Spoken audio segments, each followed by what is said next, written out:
Amine Gouiri, l'homme du match. Amine Gouiri nous a régalé aujourd'hui. 2 buts pour l'Algérien. Et oui, le DZ Ball, pas le Derby Ball, le DZ Ball de Jazair, comment on dit, je sais plus. En tout cas, je le dis. Voilà, DZ Ball aujourd'hui. Les Verts, c'est pas les Algériens, c'est les Stéphanois. Ils ont pris 5 buts. Voilà, le petit jeu de mots, le vert de 51, pourquoi pas.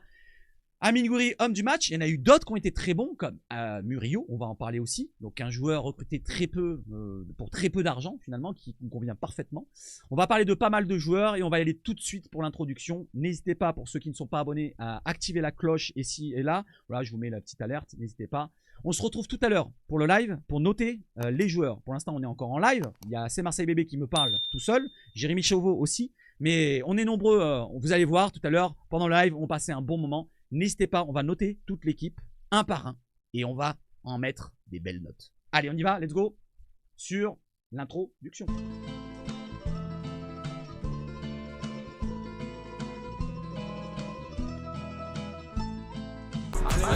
Et allez l'OM, et oui, l'instru italienne, comme il dit C'est Marseille Bébé. Donc déjà, le petit tifo magnifique du virage nord. Il y a eu des hommages qui ont été rendus avant la rencontre pour le journaliste Avi Assouli, pour des autres supporters, comme cette personne-là, Loul. Alors, on va voir. Loul, exactement, repose en paix. Reposez tous en paix, tous ceux qui ont eu leur hommage aujourd'hui. Condoléances à toute la famille, à tous les proches et toutes les personnes qui ont connu ces personnes-là. Donc le tifo magnifique, adieu Loul, ami des Ultras. On enchaîne maintenant avec... les petites stats, et pour les supporters, bravo à eux, ils ont battu le record encore une fois au Vélodrome pour 66 199 supporters olympiens au stade. Marseille-Saint-Etienne, 5-1, 70% de possession encore une fois, 30% pour les Stéphanois, 812 passes à 349, c'est plus du double, 28 tirs à 7, c'est 4 fois finalement, 14 tirs cadrés et 2 tirs cadrés pour les Stéphanois. Donc on est très précis encore une fois dans nos tirs, on est vraiment très précis dans ce sens-là. Il y a des imprécisions sur d'autres choses, on va en parler, et on va en parler quand on parlera du négatif, parce qu'il y a des joueurs qui ont été un petit peu en dedans. Et on va aller d'abord sur quoi? Sur le classement. Allez, le classement, c'est maintenant. L'OM deuxième, toujours. On conforte notre place par rapport à Nice, qui n'ont pas encore joué. Monaco a gagné 7-1 du côté de leur stade Louis II face à Nantes. Ils étaient menés 1-0. Malheureusement, carton rouge qui a permis de voir Monaco être à 11 contre 10 tout le long de la rencontre. Et ils en ont mis 7 derrière. Donc 7-1 pour les Monégasques, 5-1 pour l'OM. Pour l'instant, les Pupétiens sont à 0-0. C'est la mi-temps au stade de Toulouse, je crois, le stadium. Donc pour l'instant, l'OM grappillerait 2 points à la course au titre, pourquoi pas, pour ceux qui y pensent et ceux qui y croient. Voilà pour l'instant où on en est au classement. Et voyons voir maintenant du côté des joueurs qui nous ont plu. J'ai cité Amine Gouiri, je peux en citer plein d'autres. Merci Thomas qui s'abonne. Donc nous avons la composition d'équipe avec le 11 habituel qui est Rouli, Cornelius, avec Kondogbia qui était un petit peu à la reprise, on va dire. Il est rentré en deuxième mi-temps, on va en parler. Balerdi, donc capitaine. Murillo à droite. Enrique à droite pour le piston droit. Merlin, piston gauche. Avec Dedic qui n'était pas à 100%, mais il est rentré en deuxième mi-temps, on va en parler. Højbjerg qui a fait un très gros match, on va en parler aussi. Benasser pour sa première au Vélodrome. Rabiot, Greenwood derrière. Amine Gouiri. Allez, on enchaîne maintenant avec les joueurs par joueur pour voir qui a été bon, qui a été moins bon. Et lui a été très très bon. Voilà, qualitativement parlant, c'est au-dessus de la moyenne, techniquement parlant. Le King Gouiri, voilà, en mode maillot olympien avec le drapeau algérien derrière. Donc il nous a mis 2 buts de malade. Un but, le premier en force, on va le voir ensemble dans la vidéo. Une frappe en force à l'entrée de la surface avec une récupération de balle de Merlin qui va la glisser pour Højbjerg.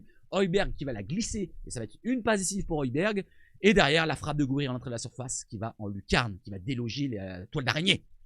Le deuxième but, lancé en profondeur par qui? Par encore Pierre-Emile Højbjerg, deuxième passe décisive. Et aussi, il faut dire que dans cette action-là, du deuxième but, il y a un travail de Benasser, vous allez voir dans la vidéo du but. Donc, je vous montre justement les buts. Avant d'aller sur les buts, les stats. Troisième match, 2 passes décisives, 2 buts plutôt, 3 passes décisives pour Amine Gouiri. Déjà 5 stats. 5 stats. Et si on compare à Nelly Wahi, ce que j'aime pas faire, parce que Nelly Wahi, il avait le mental un peu fragile, le caractère peut-être pas assez affirmé, beaucoup plus jeune, moins aguerri, à l'expérience moins importante qu'un Amine Gouiri. Et Amine Gouiri, donc avec 3 matchs à peine, il a déjà dépassé en termes de stats Nelly Wahi, qui était avec 11 matchs, si je me trompe pas de nombre. Il était à 4 stats, lui il est à 5 stats déjà. Donc Amine Gouiri qui fait un excellent début du côté de l'OM. Et on espère qu'il continue comme ça jusqu'au match du 16 mars. On enchaîne et on regarde vraiment les buts avec un petit filtre pour pas avoir les droits d'auteur. Regardez bien les amis. Alors je peux vous le mettre en plus gros pour que vous voyez un peu plus. Voilà, comme ça vous voyez un peu mieux. Et j'enchaîne direct. Damien Gouiri, et on le voit derrière, c'est encore plus impressionnant. Ouf, ça va très vite. Voilà pour le premier but. Le deuxième, on va le voir juste derrière, qui est magnifique. Hein. C'est un autre style. Là, c'était vraiment une frappe puissante en force dans la lucarne. Il y a une technique énorme pour la mettre dans cet endroit-là. Mais le deuxième est encore plus soyeux. C'est-à-dire une petite touche de balle, un petit peu à la Griezmann qu'il avait mis lors du match contre l'OM avec l'Atlético. Il me semble qu'il avait mis un petit piqué de ce style-là. Donc on va voir un petit peu le but. Voilà, je vous le mets en gros. Ou alors je le laisse en petit. On le met en gros. Allez, on le met en gros. Vous avez Benasser. Alors, Benasser, il est juste à côté du chat, ici. Vous voyez, il y a une petite main qui s'apparaît. Regardez bien Benasser qui va récupérer un ballon en grattant devant le joueur. Vous avez vu? Benasser qui fait l'effort. Ça aussi, c'est très important. Il n'y a pas aussi que les passes, il n'y a pas aussi que la passe en profondeur, la passe dans la surface, les passes décisives. Il y a aussi ça, c'est important. Voilà, il gratte le ballon. Derrière, il y a Højbjerg qui la récupère et la passe. La passe de Højbjerg, regardez, dans l'intervalle entre les deux défenseurs. Amine Gouiri commence à faire son appel et Højbjerg, sans contrôle, la passe en profondeur. Ensuite, on a la course de Gouiri, il l'emmène bien, contrôle, hop, il se l'emmène bien la conduite, la petit piqué. Et c'est pas un petit piqué, hein. Il la met très haut. Il la met très haut. Regardez, je vous le montre encore peut-être mieux comme ça. Voilà, il la met très haut. Regardez bien le ballon comment il monte à plus de 2 mètres de haut et il redescend sur la ligne. Magnifique but avec l'implication quand même de Benasser à noter, qui a fait une prestation bonne. C'est pas la très bonne d'Angers, mais c'est une bonne parce que très bonne pour Benasser. Et d'ailleurs, il nous en a parlé Amine Gouiri dans son petit message quand il est sorti. Il nous a dit Amine Gouiri sur Benasser, que ce soit en dehors ou sur le terrain, c'est quelqu'un d'exemplaire. Il a joué 5 ans à l'AC Milan, donc il a beaucoup d'expérience. On dirait que ça fait longtemps qu'il est là, comme il avait dit De Zerbi, et je crois Rabiot avait dit que ça fait on dirait 2-3 ans qu'il est avec nous. Il parle beaucoup, il donne beaucoup de conseils, très importants. Et ça fait partie des joueurs leaders de notre équipe. J'enlève le filtre, bien sûr. Des joueurs leaders, comme le leadership de Rongier, on peut le mettre dedans. Le leadership de Højbjerg, le leadership de Balerdi, le leadership de Kondogbia. On a plein de joueurs de ce domaine-là cette année. Ça, c'est très important de mettre en avant, comme Rabiot aussi, qui fait partie de ces joueurs-là. Rouillet aussi, même si on a l'impression qu'il est un petit peu enfermé dans son style de caractère. Derrière, Gouiri qui nous dit quoi après la rencontre? Il est très fier de marquer son premier but au Vélodrome, surtout à la maison. J'espère que c'est le premier d'une longue série. Donc on l'espère aussi que ça tombera comme le ketchup, comme il avait dit Ronaldo. Quand on appuie sur le ketchup, ça coule. Allez, donc Amine Gouiri, merci à toi pour ton super match, super prestation. Et on va parler aussi d'un autre joueur maintenant avec Murillo. Et on reviendra un petit peu sur Amine Gouiri quand on parlera de Dedić. Amir Murillo. Alors Amir Murillo, pour ceux qui n'ont pas apprécié sa prestation, je ne comprendrai pas. Alors moi, je critiquais par le passé ses placements aléatoires, mais c'est au début quand il n'avait pas les automatismes. Là, on voit que franchement, il commence à être presque complet. C'est-à-dire que défensivement parlant, il est sérieux. Offensivement, il apporte beaucoup. Il dédouble beaucoup avec Luis Enrique. Et d'ailleurs, il a marqué un but. Voilà. Murillo marque un but. Avant le but, il fait une frappe sur le poteau de malade de 20-25 mètres. C'est un joueur qui apporte beaucoup. Dédoublement, il provoque. Il a même fait un passement de jambe dans la surface où il centre au premier poteau.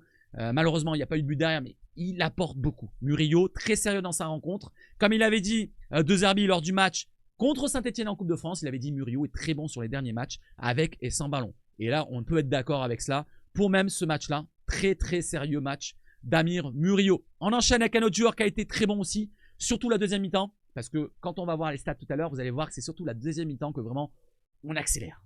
C'est Adrien Rabiot. Adrien Rabiot, et je vais parler de Dedić juste après, marque encore un but. 5e but d'Adrien Rabiot. Et il enchaîne là. Récemment, il n'arrête pas d'enchaîner. Alors cette fois, c'est pas du pied, c'est pas de la tête plutôt, mais c'est du pied. Il est passé devant Højbjerg qui aurait aimé marquer un but. Il a eu plusieurs occasions, on va en parler de ça. Mais Adrien Rabiot, qui commence à prendre de l'importance encore plus qu'il l'avait déjà, et commence à être important aussi dans l'efficacité. Il marque des buts, c'est son 6e but la saison en comptant le but en Coupe de France. Donc un joueur qui nous éclabousse de son talent, déjà par sa conduite de balle, sa classe, sa beauté, comme je l'ai dit, il est grand, il a les yeux bleus, il a des beaux cheveux, mais par son talent aussi sur le terrain, il nous apporte beaucoup. On espère qu'il reste cette année, l'année prochaine aussi, en Ligue des Champions. Il faut avoir des joueurs comme ça, des Rabiot, des Højbjerg, des Gouiri, pourquoi pas s'il reste à ce niveau-là en Ligue des Champions, je demande pas moins, des Benasser, des autres joueurs, Balerdi peut-être on l'espère encore, des Murillo s'il reste à ce niveau-là aussi, ça aussi, parce que c'est pas la Ligue des Champions, c'est Saint-Etienne et Angers en face, mais en tout cas Rabiot, c'est la crème. Donc Rabiot, la crème. Dedić.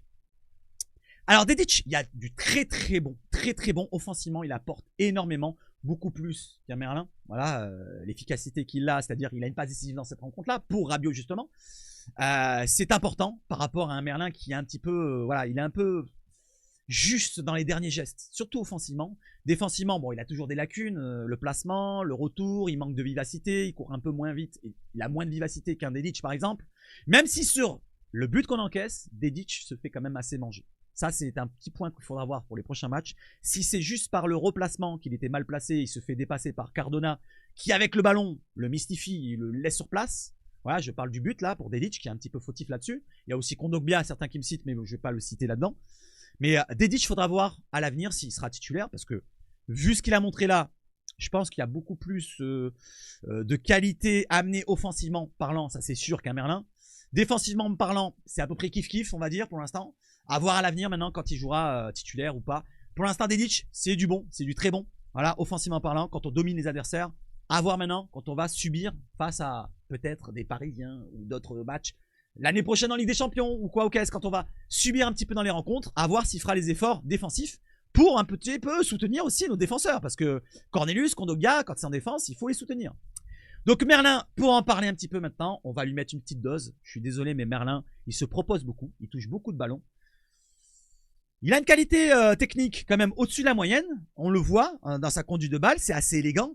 Mais quand il faut faire la passe dans les derniers gestes, que ce soit un centre dans la surface assez simple sur sa patte gauche, quand il est seul dans la surface, je me souviens de cette occasion en fin de première mi-temps où Greenwood lui donne un caviar au second poteau, il est à 5-6 mètres du but, du poteau droit, du but de l'Arseneur. Au lieu de la mettre dans la bonne zone où il y a deux Marseillais, il y avait Cornelius et je sais plus c'est lequel, le deuxième peut-être Gouiri, je me trompe peut-être. Non, il va la mettre directement dans les bras de l'Arseneur.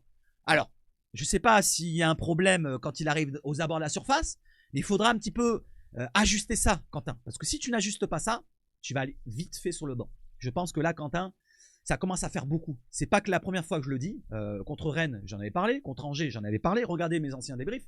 Donc, Quentin Merlin, surtout ce point-là, il faudra ajuster la chose. S'il n'ajuste pas la chose, il sera amené à être sur le banc et Dedic titulaire. Je pense. Ça, c'est l'avenir pour Quentin Merlin s'il continue dans ses mêmes lancées.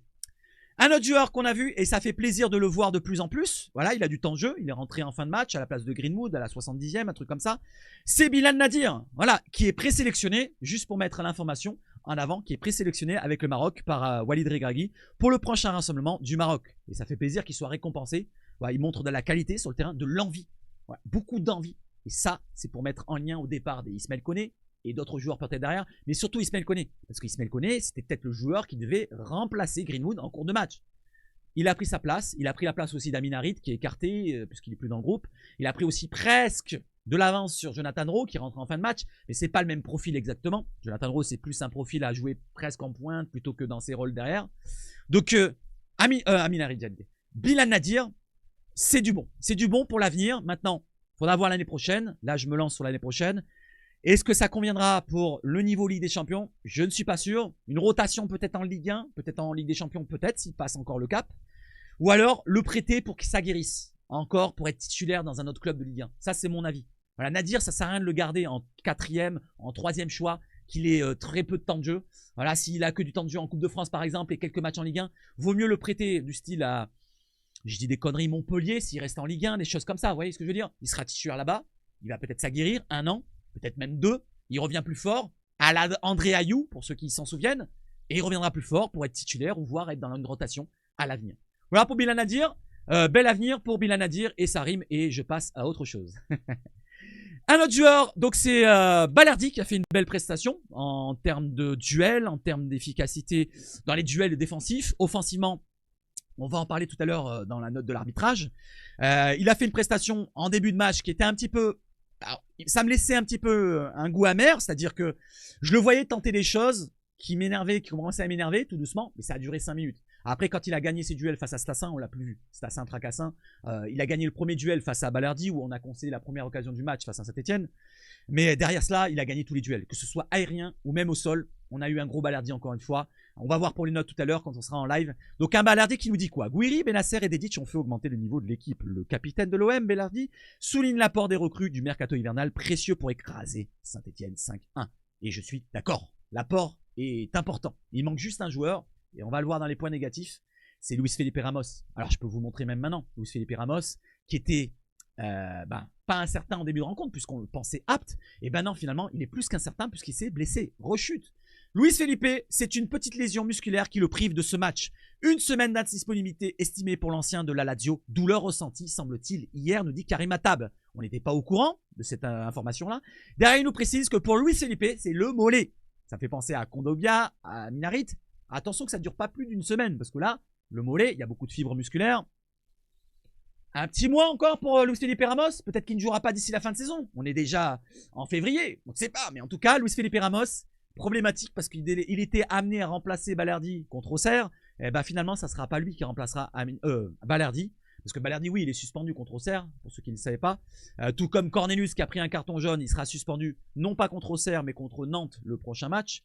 Voilà les absences pour les prochains matchs. Et Luis Felipe Ramos est absent pour Auxerre, Nantes, Lens, voire Paris. Voilà, donc il sera absent un laps de temps encore, Luis Felipe Ramos. C'est un point défaillant de cette rencontre. On enchaîne avec Roberto De Zerbi qui nous parle de la mi-temps. Il nous dit, à la mi-temps, je suis désolé si je vous lis pas parce que je suis en train de faire une vidéo les amis sur le chat. N'hésitez pas à vous saluer sur YouTube, dites salut maman, salut papa. Donc à la mi-temps, De Zerbi, il a dit à ses joueurs de mettre plus de méchanceté et de tuer notre adversaire. Alors je vais vous dire, c'est pas parce qu'on ne faisait pas de faute, c'est surtout dans l'intensité. Peut-être qu'il voulait dire, rentrez plus dans le lard, mettez plus de duels, d'intensité dans les duels. Et je sais pas si on l'a retrouvé, mais j'ai l'impression que oui. Quand on regarde les expected goals, ça représente un petit peu dans notre envie de s'imposer, de les écraser. Quand on voit les expected goals qui ont changé du tout au tout, un petit peu comme tous les matchs qui se sont déroulés précédemment, c'est-à-dire en mode rouleau compresseur comme je vous l'ai dit, on prend la possession de balle, que ce soit contre Lyon, contre Angers, contre maintenant Saint-Etienne. On a la possession de balle du début de la rencontre jusqu'à la fin. Bon, peut-être pas le début. Au début, ça se jauge un petit peu. Mais au bout de 10 minutes, un quart d'heure, on voit qu'on a le dessus sur la possession. On les fait tourner autour, enfin, on les fait courir autour du ballon, essayer de récupérer le ballon. Ils n'y arrivent pas. Ils se fatiguent, ils créent des espaces. Et avec le temps, avec ces espaces, on a des occasions qui se créent. Donc, regardons les stats qui sont à gauche. Regardez les stats qui sont à gauche ici. Vous avez les stats au total. 5,37 de stats. En expected goals, c'est énorme pour une rencontre. Et ben ça correspond aux 5 buts. C'est 5 chances de but. Pareil pour Saint-Etienne qui a 0,96, ça correspond aux buts qu'ils ont marqués. Parce qu'ils ont eu des occasions, hein, Saint-Etienne. Faut pas croire qu'ils ont été inoffensifs, ils ont eu des occasions, mais le match était déjà plié, on avait la maîtrise totale, comme il a dit Højbjerg après la rencontre, et même, je sais pas s'il y en a d'autres qui l'ont dit. Moi je le dis aussi. La première mi-temps, comme vous voyez, c'est 0,67, 0,17. C'était vraiment un match où il n'y avait pas énormément d'occasions. C'est un petit peu comme le match face à Angers, comme Lyon. C'est la même chose. Regardez les stats si vous ne me croyez pas. Et la deuxième, voilà. Donc, on a appuyé sur le champignon. Comme il a dit De Zerbi, il a demandé plus d'agressivité, plus d'intensité. Et on le voit. Regardez, 21 tirs en deuxième mi-temps. 21 tirs en une mi-temps. La première, c'était 6 tirs, je crois. 7 tirs. Voilà, on a doublé par 3 le nombre de tirs, le nombre d'occasions. Et les expected goals qui sont montés à 4,71. Voilà un petit peu ce qu'on peut mettre en lien avec ce qu'a dit là De Zerbi. Donc, on a appuyé sur le champignon. Deuxième mi-temps, mode rouleau compresseur. Maintenant, regardons les notes du côté de l'équipe. J'ai pas celle de la Provence, mais ça correspond plus ou moins à ce qu'ils disent là. On a un Rouli qui a fait un match à 5, 5,5, on peut lui donner, si on est correct, si on est sympa, pour le récompenser de un arrêt qu'il a eu dans la rencontre à faire en première mi-temps. Un arrêt qui n'était pas si compliqué que ça, c'était une frappe à l'entrée de la surface, il a détourné les deux mains comme ça, il a mis en corner. Sinon, il prend un but où il n'y peut pas grand-chose, j'ai l'impression, dans l'ensemble de la rencontre. Donc, c'est un match moyennasse, on va dire, de Rouli, c'est normal, voilà, de Rouli. Je vais pas dire moyennasse, sinon ça fait négatif. On passe aux autres joueurs. Balerdi, comme je vous l'ai dit, tous les duels, il les a gagnés, il les a remportés, donc je mettrais un bon 6,5, 7, comme ils ont dit l'équipe. Murillo, je montrais un cran au-dessus de Balerdi, personnellement. Si on avait possibilité de mettre un 7,5 pour Murillo par rapport à Balerdi, je mettrais 7,5 pour Murillo. Cornelius, 5,5, 6, ça peut correspondre à ce qu'on a vu. Voilà, Cornelius qui a manqué 2-3 relances. Oui, je suis d'accord. Pourquoi pas? Il a eu un carton jaune où il sera suspendu contre Nantes, je suis d'accord. On va dire que dans les duels aériens, c'est le plus fort. Voilà, il a gagné tous ses duels aériens. Au sol, c'est un peu mou. Il en a perdu quelques-uns dans les duels. Il a mis des ballons en touche quand il a dû faire des passes. Et c'est surtout ce point-là que je regrette, l'absence de Kondogbia. Surtout sur ce point-là, même si Kondogbia rentre et il est peut-être fautif sur le but, Kondogbia à la relance, c'est beaucoup plus propre que Cornelius. Ça, c'est mon avis. Après, dans les duels aériens, c'est à peu près du même tonneau. Le duel au sol, c'est à peu près du même tonneau. C'est des joueurs qui sont assez lourds, assez lents. Donc, c'est assez, pas assez vivace sur les premiers mètres à compenser cette vitesse par rapport à un attaquant qui provoque. Luis Enrique 6, Merlin 6. Alors là, j'ai pas compris. Luis Enrique 6, ok, c'est mérité dans l'ensemble. Il a beaucoup combiné avec Murillo. Voilà. C'est peut-être pas le meilleur match de Luis Enrique, mais il est toujours précieux. Il a même tenté plusieurs dribbles. Il a mis quelques petits ponts. On a vu au ralenti du côté de Bein. D'ailleurs, Bein Dazen, ça change. Bein, il n'y a pas de ralenti. Dazen, il n'y a pas de ralenti. Bein, il y a des ralentis. Voilà, la différence est là, quoi. Et même les qualités de commentaires, c'est au-dessus, quoi. Quand tu passes de, je sais plus comment il s'appelle, du côté de Dazen à Daniel Bravo, je préfère largement Daniel Bravo. Voilà, même s'il a une ancienneté parisienne, il a une ancienneté aussi marseillaise. Il a joué à l'OM, hein, Bravo. Il a même fait une finale européenne avec l'OM, pour ceux qui ne savaient pas. Benasser, 6. C'est à peu près ce que j'aurais noté. 6, 6,5 pour Benasser. 7 pour Højbjerg. J'aurais peut-être monté à 7,5, presque 8, parce qu'il y a un gros match de Højbjerg, même s'il manque des occasions. Parce que certains veulent qu'il marque des buts. Voilà, le match face à Angers, il n'a pas marqué le but, mais il a été important dans le jeu. Faut pas regarder que les buts marqués. Højbjerg, donc 7. Merlin, 6. Ça, je comprends pas. Pour moi, c'est le refroidissement total. Merlin, il mérite pas plus de 4. Allez, 4,5 si on veut être sympa. Ah, il se propose beaucoup. Si vous voulez vraiment être très sympa, que vous aimez les blondinés peroxydés qui manquent 4, 5, 6 centres d'affilée, pourquoi pas, vous lui mettez 5. Mais moi, je ne monterai pas à 5. Je ne monterai pas à 5, je ne monterai pas à 4. Je monterai à 4 maximum. Voilà. On va voir tout à l'heure pour les nôtres ce qu'on va lui mettre. On va lui mettre une petite dose encore à Merlin. Je suis désolé, j'arrête pas de parler de Merlin. Mais pour moi, c'est le joueur qui est en dessous là. Pour l'instant, c'est le joueur qui est en dessous des autres. Greenwood, 6. Bon, ouais, il fait un match. On voit qu'il a la classe au-dessus du lot de tout le monde, machin. Quand il veut faire une transversale après un contrôle orienté, il fait un contrôle à la Bergkamp dans la surface. Il tente beaucoup. Il réussit pas. Là, il n'a pas la réussite, même s'il a un penalty. Il le met au fond. Il manque un peu de réussite pour mettre un doublé s'il est là. Mais quand même, on a un joueur, qui a la classe. Ça sert à rien de le mettre sur le banc, même s'il est moins bien. On sait très bien que par un dribble, par une frappe de loin, il a la qualité de pied. Il peut faire la différence à tout moment. Donc Greenwood, ça sert à rien de l'écarter. Même s'il est moins bien, il faut toujours le mettre sur le terrain. Gouiri, j'ai pas arrêté dans l'encenser tout à l'heure. Donc le 8, pour ma part, c'est mérité. Et on va avoir peut-être à monter au-dessus. Tout à l'heure, on va en parler ensemble. Je pense que je monterai au-dessus des 8, moi, pour moi. Rabiot, 7. Oui, pourquoi pas. 7, 7,5, qui a fait une deuxième mi-temps énorme. La première, peut-être, à chercher la solution. On l'a moins vu en première mi-temps. Offensivement parlant, je parle. Mais la deuxième mi-temps, il a été très, très pertinent dans son jeu. Voilà pour tous les notes. Alors, il y a les joueurs aussi qu'on peut noter sur le banc de touche. Pardon, excusez-moi pour le rototo.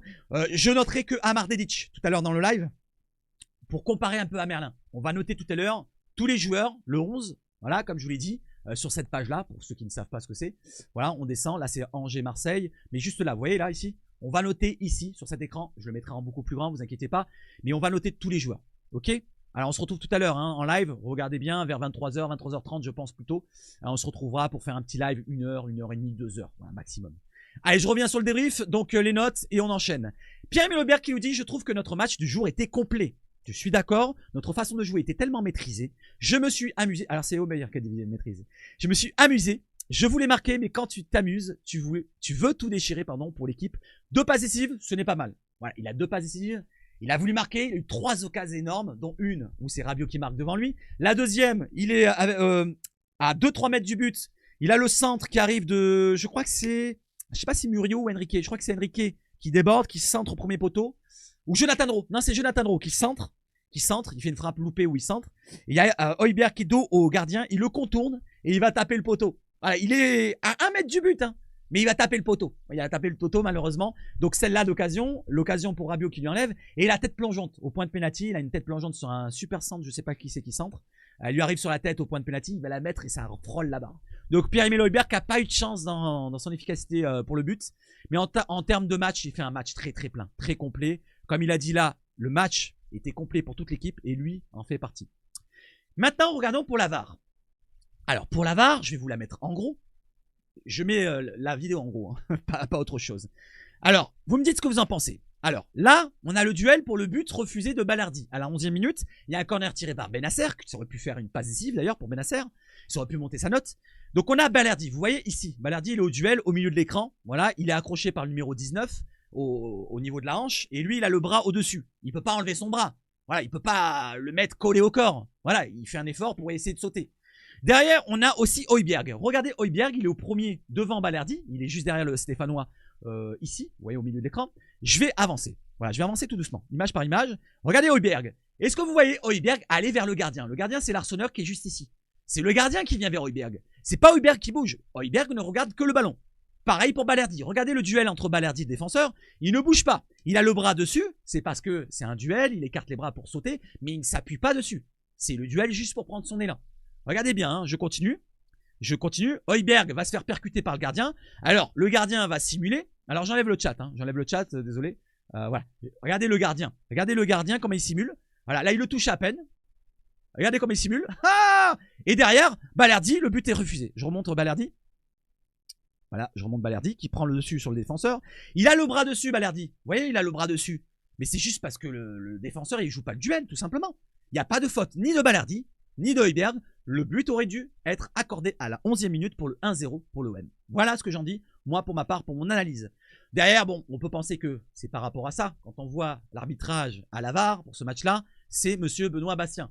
Voilà. Quand je dis Benoît Bastien, vous avez compris. Benoît Bastien, c'est un des arbitres les plus exécrables envers l'OM. On le sait très bien. Il y a tellement de passifs que je ne vais pas citer. N'hésitez pas à me dire ce que vous en pensez de Benoît Bastien. Est-ce que vous pensez que c'est un bel arbitre pour l'OM? N'hésitez pas à me dire dans les commentaires. Allez, j'enchaîne avec autre chose. On ne va pas rester sur l'arbitrage. On a gagné 5-1. Tant qu'on gagne, ça va. Mais quand on ne gagnera pas, il faudra appuyer là-dessus. Encore une fois, malheureusement, on va chouiner, on va passer pour des pleureuses. Mais à juste titre. C'est juste titre qu'on râle. C'est juste titre que le but, il devrait être à 6-1. On devrait être à 6-1, pas à 5-1. Je suis désolé. RDZ, le but à la fin est dommage. C'est le but que je vous ai cité avec Cardona qui dépose sur place Dedic. Il va centrer au point de pénalty, je crois. C'est Stassin qui va marquer. Kondogbia qui est peut-être pas au marquage. Je crois que c'est ça le débrief de ce but-là. Et il est un peu court le gardien. Je parle de Rouly. Voilà, donc on va pas vous le montrer. Je vais pas vous le montrer en vidéo. Donc il nous dit c'est dommage le but à la fin, mais ce n'est pas grave. C'est dur de donner un pourcentage de satisfaction, mais on est en train de devenir une équipe forte. Comme il avait dit lors du dernier match, une grande équipe. Et je suis d'accord avec lui. Mode rouleau compresseur. Je ne vais pas revenir sur la blessure de Felipe. Je vais juste revenir sur ça, la dernière parole du match. C'est quoi maintenant? Il faut passer à Auxerre et laisser ça derrière nous. C'est-à-dire on a joué, on a gagné, on a fait une belle prestation, mais il faut enchaîner. Il faut se concentrer sur nous. Si on veut réaliser quelque chose d'exceptionnel en fin de saison, et ça je pense pas à la 2e place ni à la 3e place, mais vous voyez ce que je veux dire? Un peu comme De Zerbi, comme il avait dit. Donc vous voyez ce que je veux dire? Mais si on veut réaliser quelque chose de dingue, au cas où, si ça se propose, eh ben il faut concentrer sur nous, que sur nous. Et enchaîner les victoires. Allez, la stat pour Dugarry. La stat pour Dugarry. Marseille a inscrit au moins 5 buts lors d'un même match de Ligue 1 pour la 4e fois cette saison. Dugarry, c'est pas droit au but, c'est quoi? Qu'est-ce que tu en penses de ça? Alors, je remets le chat, désolé. Vous revenez. Donc, du spectacle. Voilà, tu voulais du spectacle. T'en as des buts là, t'en as 5. T'en voulais combien? 10, 20. Autant que toutes les autres équipes réunies. Paris en a 2, Rennes 1 et Nice 1. Voilà, donc finalement, c'est le festival, comme ils disent, Opta Jean. C'est pas Jean le prénom, c'est les stats d'Opta. Dernière chose à voir avant de se quitter pour cette vidéo-là. Donc, tout ça pour vous résumer ça, on sent une patte de l'entraîneur. Et j'ai envie de la mettre dans la tronche de Christophe Dugarry et des autres qui critiquent. Moi, je ne regarde pas tout ça. Et je vous conseille de ne pas regarder. Ça ne sert à rien. Ne vous mettez pas du négatif. Restez sur le positif. On a gagné. Concentrez-vous. Regardez des lives de l'OM. Voilà, des lives de personnes de l'OM comme moi. J'adore l'OM et je me concentre que sur l'OM. Je ne vais pas regarder à droite, à gauche. Et si là, il n'y a pas de temps à perdre pour les crétins. Voilà, je dis ça juste pour ceux qui critiquent vraiment véhément. Comme Rigolo là, qui avait insulté pratiquement tout le monde, les supporters, Højbjerg qui joue sa garce ici et là. Ça, par contre, ça passe pas. Ça, c'est des insultes. Voilà, c'est des insultes. Donc, tu sens la patte de l'entraîneur. Voilà, on est de plus en plus réglé. Voilà, on permute, comme il dit, avec très peu de touches de balle. Et ça, c'était par rapport au match en octobre, par rapport au match d'Angers contre Angers dimanche. Donc, il avait vu une différence. Le coach d'Angers, il avait vu une différence. On sent vraiment la patte. Et moi, je le dis, on sent vraiment la patte. Donc, le titre, c'est des Z-Ball pour De Zerbi Ball ou Zaire. J'arrive pas à le dire, excusez-moi. Donc, vous voyez ce que je veux dire? De Zerbi Ball, c'est en vert pour respect. Voilà, donc pour les verts et pour Gouiri et Benasser. Allez, les amis, vive le foot chez Sabache Foot. Et surtout, je regarde si j'avais autre chose. Non, il n'y a rien. Voilà, on se retrouve tout à l'heure pour les notes. Et surtout, allez l'OM!